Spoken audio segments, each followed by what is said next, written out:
The wilderness months have ended, folks. We finally have confirmation on the future of Doctor Who. Yesterday, October 28th, the BBC confirmed the future of Doctor Who with a new Christmas special in 2026. Today, the BBC announced that Doctor Who will be back on our screens at Christmas 2026 with a special episode written by Russ T Davies. With Disney Plus confirming they will not be partnering on the next season of the sci-fi show, the BBC remains fully committed to the show and announced plans for the next season in due course to ensure the Doctor's adventures continue.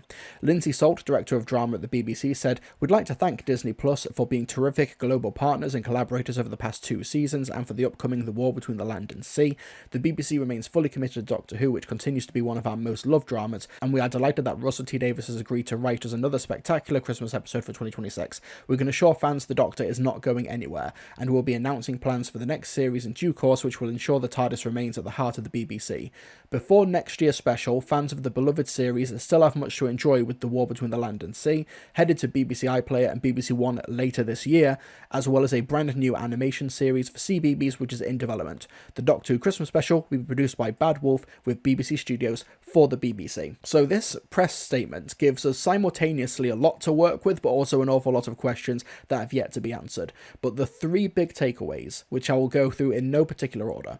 The War Between the Land and the Sea, the spin-off by Pete McTeague, is going to be coming out at some point this year, as in this calendar year, between now and the end of December. My prediction was going to be that it would be a New Year's Day drama. It would be part of the BBC's, basically their January tradition, where they do all the fun holiday Christmas specials in December, and then in January they like to try and remind people that they actually do hard-hitting dramas, so they whiplash tonally and then start releasing all their hard-hitting stuff in January. I thought The War Between the Land and the Sea would have been part of that January lineup, but it looks like no, this is going to be something around Christmas. It might even make sense for them to try and hold Doctor Who's Christmas Day time slot for The War Between the Land and the Sea, or have an episode there, maybe have the premiere episode on Christmas Day, and then maybe all of the episodes are available on the iPlayer, and they also release them weekly. There's also the CBeebies spin-off, which is mentioned again here. We talked about this back in the summer when it was announced, where we got that press statement where they were looking for animation studios to pitch concepts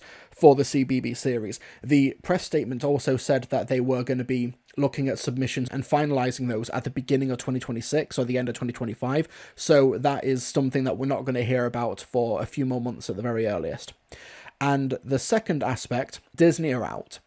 I think them dragging their feet on recommissioning after the broadcast of the Reality War, well, basically them dragging their feet before that, which essentially forced Ncuti Gatwa to leave preemptively because he didn't want to be kept waiting forever for a commission when he's highly in demand. That tracks. Jane Tranter from Bad Wolf was even saying like a month or 2 ago that they were still working with Disney. So either something broke down over the past month, or she was just putting a brave face on it while they wait for the broadcast of The War Between the Land and the Sea. Either way, Disney are out. And the third big announcement is that we are getting a Christmas special in 2026 written by Russell T Davies. Whether or not this will continue where they left off in the Reality War, whether or not this will star Billie Piper, remains to be seen. We know Russell is writing, and the wording, I'm not the first one to have pointed this out, but Russ T Davies has agreed to write us another spectacular Christmas episode. The wording of that, we could be looking too deeply into it, but it doesn't say that Russ T Davies is going to be the showrunner, he's going to be leading the charge on a new season. Now for me, and I've been very, very consistent on this for the longest time, I always knew that Doctor Who's future would be assured at the BBC. It is too big a programme for the BBC to simply let go of and abandon, and we all know that it's all about momentum. You ideally don't want a wilderness years, you don't want a hiatus that lasts multiple years, you want momentum. But what's happened since the broadcast of the Reality War is that, and I don't want to try and get too personal here, the creative decisions from Russell T Davies or other individuals at Bad Wolf have basically left the franchise in an untenable position moving forward, where the casting of Billie Piper effectively boxed the show into a corner, where what I'm assuming is going to be happening with this Christmas special is that Russell will write this special, maybe tie up any loose ends with Billie Piper's casting, with the boss, who will, I guarantee you, just be another glup shitto, or maybe try and bring back Ncuti, Maybe they'll fluctuate between Billy Piper and Ncuti Gatwa over the course of the episode. It will have the Daleks in it so that Ncuti Gatwa can have technically had an adventure with the Daleks and tie up these loose ends. You could even have the return of Carole Ann Ford as Susan, and what I think could be quite poetically beautiful is have the first companion of the revival meet the first companion of the classic series, and have these scenes between Billy Piper and Carole Ann Ford. Except Billy Piper is playing a manifestation of the Doctor in some form. That actually might be quite quietly beautiful and powerful, even in just a metatextual level. I think that's what's at play here. The idea that Russell might not be shepherding the show beyond this Christmas special. And I honestly think that's the best course of action. You know me, when Russell T Davies came back and when it was announced that he was going to be coming back, I opened that video with the Return of the King title drop from Lord of the Rings Return of the King. I was very hotly anticipating his return. I thought that as a writer who was so passionate on like press junkets and award speeches, somebody who clearly had so much anger and so much passion that could be communicated in works like Years and Years and It's a Sin, I thought that would be transferred across to his work on Doctor Who. But unfortunately, reality has just not panned out like that, where it just seems like Russell T Davies doesn't really have anything to say, at least through the lens of Doctor Who, which is disappointing. He's currently working on a Channel 4 drama called Tiptoe, starring Alan Cumming from, Lux and The Witchfinders. I think that it makes sense now to use this placeholder slot for Christmas, this Christmas special with Bad Wolf and Russ T Davies, and you use this time now, between now and Christmas 2026, to find a new creative team. Now, you can still maybe make it in-house at Bad Wolf. You could still have Jane Tranter and maybe Julie Gardner involved as well, because they're the heads of Bad Wolf, so they'll have executive producer credits regardless if it still is made at Bad Wolf. But I think you need brand new names. You need brand new names making this show. As cool and as fan-pleasing as it would be to have people like Paul Cornell or Mark Gatiss, and even Mark Gatiss said that he thinks the show should maybe take a break for a while, so I'm just throwing names out here. I think you need new names, people who either have never written Doctor Who before the Bad Wolf era. I'm talking like your Sharma Angel Warfall, who co-wrote The Well. I'm talking your Inuit Ellams, who wrote The Story in the Engine, or Juno Dawson, who wrote the Interstellar Song Contest, because I attest that I think the issues with that story do not land at her feet, unless new evidence is presented otherwise. And I would like either big names, like the chat is suggesting, people like Charlie Brooker. I want names who are brand new to Doctor Who. I think Doctor Who needs to establish itself again with a brand new creative team, like your Tim Foley's from Big Finish or your Beth Axford's from the BBC Books range. Find these new up-and-coming writers from the expanded universe of Doctor Who, or TV writers who have never written for Doctor Who before, or maybe get some brand new names completely, and make them the new vanguard and the new custodians of Doctor Who.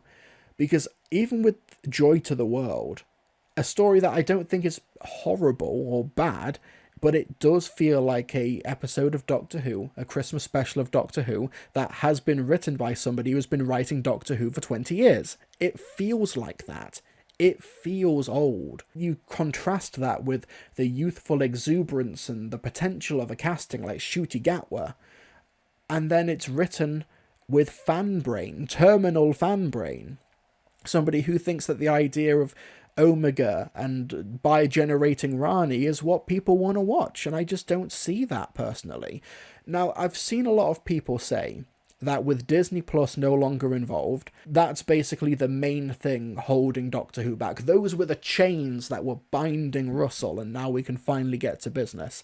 But genuinely though, unless I'm presented with counter-evidence, which chat you're more than welcome to provide, when it comes to Disney's involvement in Doctor Who, I think that this is Russell and or Bad Wolf's, it's basically, it falls at their feet, the creative decisions that led us to where we are now. Do you genuinely think that there's a Disney executive who sat Russell and Bad Wolf down and said, what we need, what the mouse wants, is bi-generation?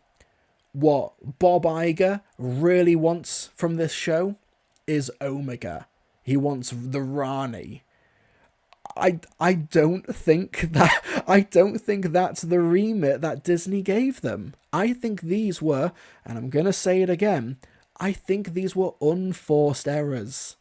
I think that this was Russell kind of floundering in a post-Marvel Cinematic Universe era of Doctor Who.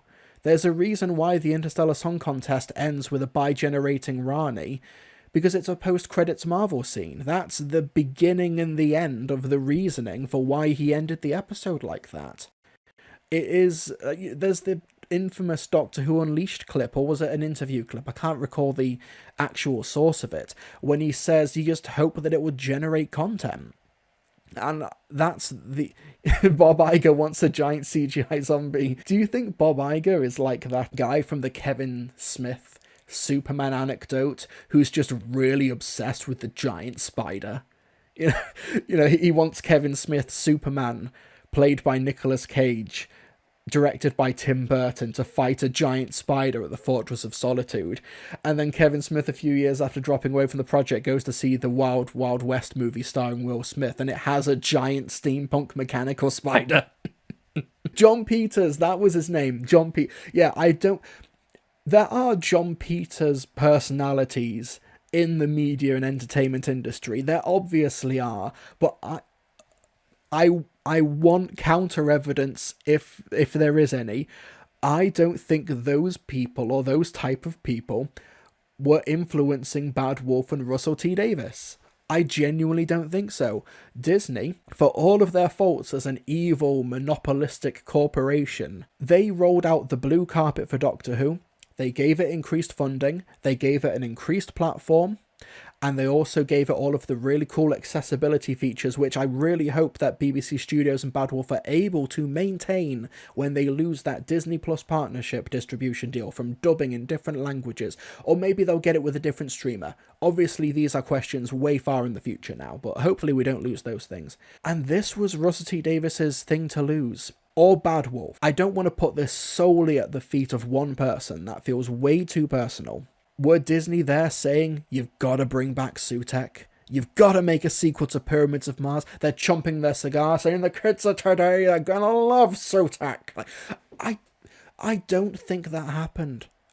I don't think that the situation we find ourselves in now is at Disney's feet. And the counter evidence that we've had is that some of the best scenes from the church on Ruby Road were requested by Disney. That scene with Ncuti Gatwa being snowmanned, and then he has that wonderful dialogue exchange with the police officer, which without that scene, Ncuti Gatwa has nothing to do in his first episode for about 25 minutes.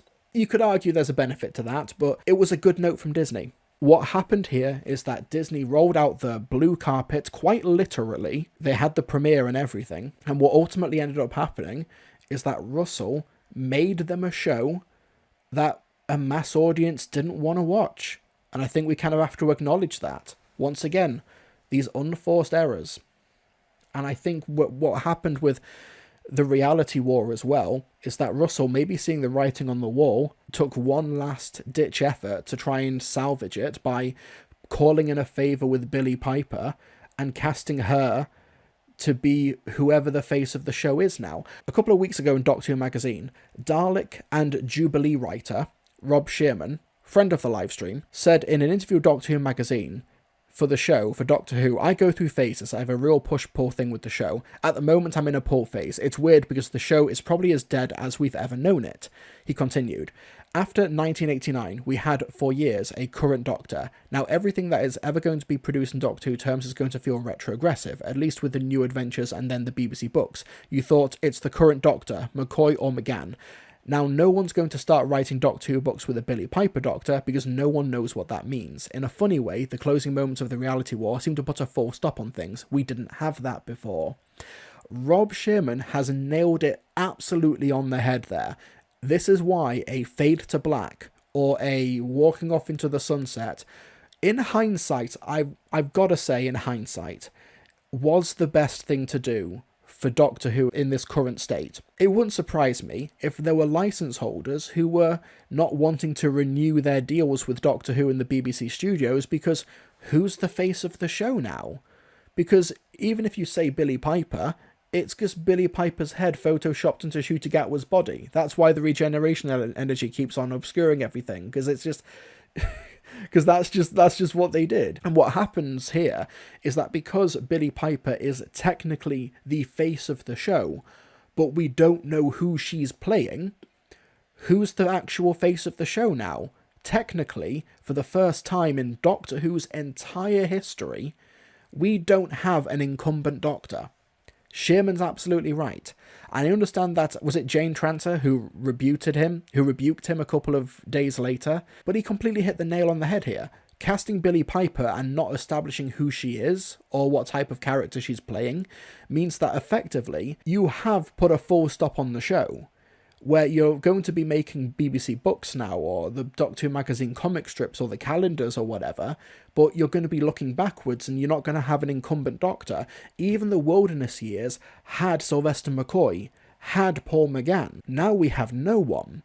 Even this announcement for BBC, confirming the Christmas special, doesn't confirm casting. So even until Christmas 2026, we do not have an incumbent Doctor. And I think, once again, I repeat myself, this decision, in hindsight, knowing the wider implications, was a really poor move in hindsight. Either give Ncuti Gatwa an option to come back, a la the end of Survival, or fade to black like the original ending of The Power of the Doctor. Those were the two choices. And Russell's, or whoever else at Bad Wolf, whatever, he said option 3, or option C, Billie Piper. You know, break emergency glass to get Billie Piper out. I heard some rumblings the other day about how they might not release any brand new Doctor Who books next year, aside from the Target novels, the adaptations of previous stories. And you know what? If that is the case, I don't blame them. Because Ncuti Gatwa is no longer the incumbent Doctor. As cool as it would be to have us do a Sick the Doctor style reappropriation of a Doctor's era like Big Finish and the Expanded Media did with Colin Baker's Sixie Doctor. Sixie Doctor? I was trying to say old Sixie. Even more of me! We could do that with Ncuti Gatwa's Doctor, with books, with comics, with God, maybe even Big Finish for all we know. All they need to do is get him in studio for one day. One day. You can actually see this as a pseudo opportunity now to have a brand new generation of writers tackle the comics, tackle Big Finish, or tackle the books, and use that now as a training ground to firstly give the 15th Doctor and Belinda and Ruby Sunday more time to flesh out their characterization in the expanded media, and also use that to find the next generation of writers who will hopefully be taking over the show in the near future. I'm completely unsurprised that the BBC have announced, I'm surprised that they're announcing it in late October 2025 of all times, but I'm not surprised that this announcement has been made. Obviously, they're going to try and use this time as well to maybe find a new distribution partner, and I sincerely hope that whoever that partner ends up being, if there is indeed a partner at all, that they just trim the budget, make it scarier. Every other week should be an episode like The Well. Every other week. Not necessarily in terms of scope or budget on calling back to previous stories, but in terms of fear factor. Between Village of the Angels and The Reality War, there's only been maybe 2 or 3 genuinely creepy, scary episodes. Village of the Angels, of course, Wild Blue Yonder, and The Well. And I think that Doctor Who should be aiming a bit higher. And I think you can do that by lowering the budget and making it a bit more grungy. 73 yards, if that's your bag. I personally didn't find it that creepy or scary, but I can see the argument for that. I'll add the 73 yards to that list as well. Happy to do that.